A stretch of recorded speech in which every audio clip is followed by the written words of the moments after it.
I'd like to talk about a great man who is no longer with us. His name was Clarence Bentley, better known as Bud or Grandpa Bud to his grandkids.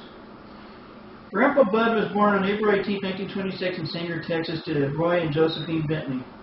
His family was very poor, so Grandpa Bud had to start working at a very young age to help support a family of many brothers and sisters. As a result, he received only 8 years of formal education. However, even with just 8 years of formal education, Grandpa Bud was a very intelligent man and could do math figures faster than a calculator. Grandpa enlisted in the United States Navy in 1944 during the last year and a half of World War II.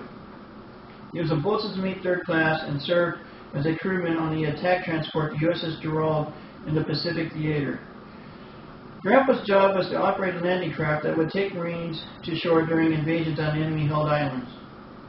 During the Battle of Okinawa, which lasted from April 1st to June 22nd, 1945, Grandpa was doing just that when a Japanese artillery shell hit his landing craft, throwing him into the blood-stained ocean.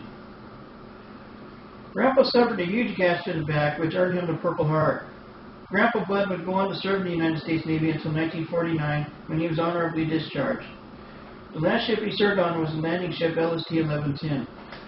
This is some of the campaign and service medals that Grandpa received while he was in the Navy, and a couple of them that I would like to point out are the Good Conduct Medal and the Purple Heart.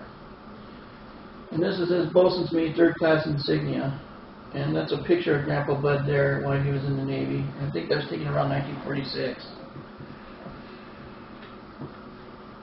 Grandpa Bud started driving trucks in the early 1950s and continued driving until he retired in the early 1980s. Grandpa could drive a big rig like it was nothing.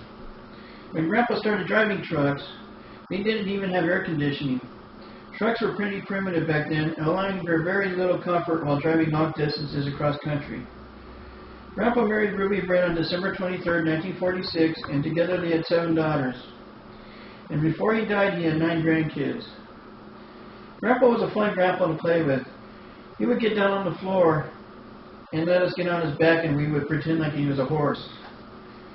Grandpa's only wish in the world was to have enough money to buy each of his grandkids a pony. He was a cool grandpa.